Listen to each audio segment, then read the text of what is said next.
Welcome dear friends, स्वागत है आप सभी का हमारे यूट्यूब चैनल गहलोत क्लासेस के अंदर। स्टूडेंट्स, आज हम बात करेंगे इंडियन कोस्ट गार्ड के अंदर जो फॉर्म रिजेक्ट होते हैं उसका कौन कौन सा कारण हो सकता है। इसलिए आपको फॉर्म फिल करते टाइम कौन कौन सी सावधानी रखनी है जिसके कारण आपका फॉर्म है जो रिजेक्ट नहीं हो। इंडियन कोस्ट गार्ड के अंदर कई स्टूडेंट्स का फॉर्म रिजेक्ट हो जाता है, या तो उनका फॉर्म फिल किया था उसके अंदर कई गलती हो जाती है जिसके कारण उनको एग्ज़ाम सेंटर में नहीं बैठने देते, या फिर उसका जो लास्ट स्टेप हो जाए डॉक्यूमेंट वेरिफिकेशन के कारण उनको बाहर कर दिया जाता है। आज हम देखेंगे कि ये कौन कौन सी जो नॉर्मल है जो गलतियाँ स्टूडेंट्स फॉर्म फिल के टाइम करते हैं। सबसे पहले अगर मैं आपको बता दूं, अगर आपने हमारे चैनल को सब्सक्राइब नहीं किया तो सब्सक्राइब कर दें, क्योंकि हम ऐसे ही वीडियो लाते रहेंगे। तो चलिए शुरू करते हैं। सबसे पहले मैं आपको बता दूं, तो जो मैं आपको बता रहा हूँ इसके अंदर जो पर्सनल इन्फॉर्मेशन है वो आपको नहीं बता सकते हैं। इसके अंदर बताऊँगा कौन कौन से रिजेक्ट कारण है। सबसे पहले रिजेक्शन कारण है आपके parents name, mother name, father name और आपका नाम और डेट ऑफ बर्थ। ये चार चीज़ें वेरी इंपॉर्टेंट है। इसके अंदर आपको एक एक स्पेलिंग आपकी सही होनी चाहिए, एक एक स्पेलिंग आपकी सही होनी चाहिए, ठीक है। इसके अंदर पहला प्रोसेस तो यही है। इसके अंदर आपको क्या, mother name, father name, date of birth, और ये चीज़ चार चीज़ आपको याद रखनी है। Mother name, father name, date of birth, ये चीज़ आपकी सही होनी चाहिए। और एक फ़ोटो, जो फ़ोटो आपने लिखा है फ़ोटो साफ होना चाहिए। और जो स्लेट है, स्लेट पर आपकी तीन चीज़ होनी चाहिए, आपका नाम, date of birth, date of photo. यानी कि 15 दिसंबर के बाद का आपको फ़ोटो होना चाहिए। इसके ऊपर आपकी डेट ऑफ बर्थ, आपका नाम कैपिटल लेटर के अंदर होना चाहिए, ध्यान रहे कैपिटल लेटर होना चाहिए। साइड पर कैपिटल लेटर के अंदर नाम होना चाहिए।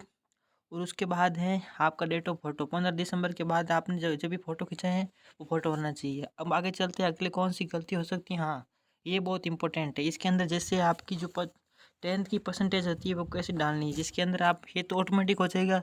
जैसे इसके अंदर किसी बंदे के परसेंटेज बने 89.17, तो आपको 89.17 लिखेंगे तो ये गलत होगा। इसके अंदर हम क्या लिखेंगे, 89.166, ये अपने आप हो जाएगा। ये आपको ध्यान रखना है।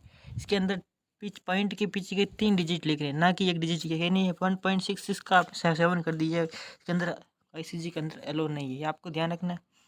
अगला है, ये भी इसी के अंदर 12th मार्कशीट के अंदर है। जैसे किसी बंदे के 96.0 है, 80 96.80 है, तो हम 80 नहीं लिखेंगे, हम क्या लिखेंगे 96.800।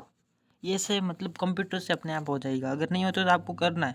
ध्यान रहिए 3 डिजिट होनी चाहिए परसेंटेज के अंदर। अगली कौन सी समस्या हो सकती है, हाँ ये बहुत इंपॉर्टेंट है। एक तो आपको जो फ़ोटो है, फ़ोटो अपलोड करना है, और जो थंब है, लेफ्ट हैंड का थंब है, वो एकदम सही होना चाहिए, आपका खुद का होना चाहिए। यहाँ ध्यान रहे इसके अंदर कुछ भी मतलब चलने वाला नहीं है। आपका सिग्नेचर होना चाहिए, आप पेरेंट्स का सिग्नेचर, खुद का पेरेंट्स का सिग्नेचर होना चाहिए। बाकी आपको अलो नहीं किया जाएगा, वहाँ पर आपको पकड़ लेंगे, ध्यान रहे।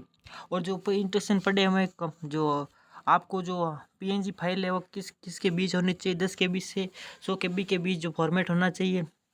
फॉर्मेट ध्यान रखना है। अगर आप 18 से नीचे हो, बिलो इन 18, तो आपके पेरेंट्स के सिग्नेचर होगी, ध्यान रहे। आगे चलते हैं।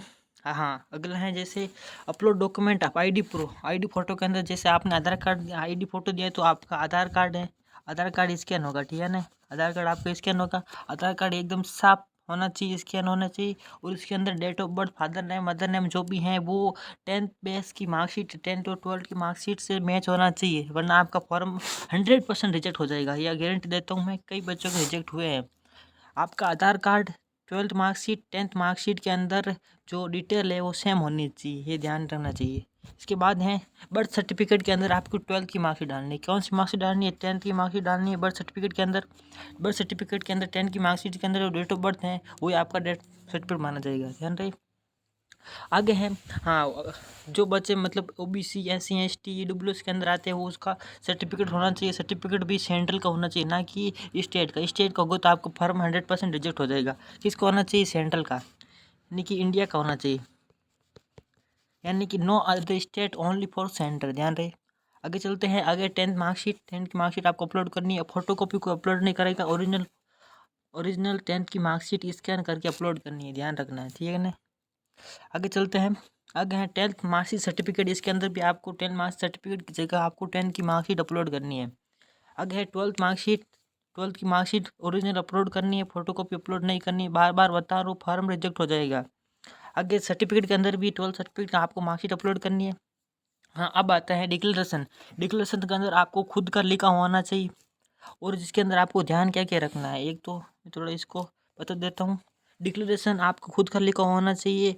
जो आपको पेज दिया जाएगा उसे देखकर देख भरना है। आपका पिता का नाम, खुद का नाम कैपिटल लेटर के अंदर भरना है। और जो साइन किया हुआ है वो लेफ्ट हैंड का, जो आपने पहले थंब किया था वही थंब करना है। वो भी ऐसे जिस प्रकार ये किया उसी प्रकार करना है। आपका पेरेंट्स का सिग्नेचर होना चाहिए, पेरेंट्स का नाम होना चाहिए। हाँ, और बैच कौन सा भी बता देता हूँ। आपका जो बैच है 02/2022 वाला बैच है, ध्यान रहे 02/2022 बैच लिखना है। और आप किसके लिए अप्लाई करो, जीडी के लिए करो, डीबी के लिए करो, यांत्रिक के लिए नहीं करना, जीडी डीबी या यांत्रिक, ठीक है। अगर वीडियो इसी प्रकार वीडियो आप चाहते हैं तो वीडियो को लाइक कर दे। आपके लिए मेहनत बहुत कर रहा हूँ, चैनल को सब्सक्राइब करें। मैं डिफेंस के अंदर ऐसी वीडियो लाता रहता हूँ। आगे चलते हैं। यही मेन है जो आपको ध्यान रखना है। बाकी रखो कोई आपका सस्पेंस रह जाता तो आप कमेंट बॉक्स में कमेंट कर दें, जिसके कारण आपका फर्स्ट डिटेक्ट हुआ था या हो सकता है। कोई भी डाउट हो तो आप कमेंट बॉक्स में कमेंट कर दें, मैं आपका रिप्लाई अवश्य दूंगा। जय हिंद, जय भारत। सब्सक्राइब नहीं तो सब्सक्राइब जरूर करें।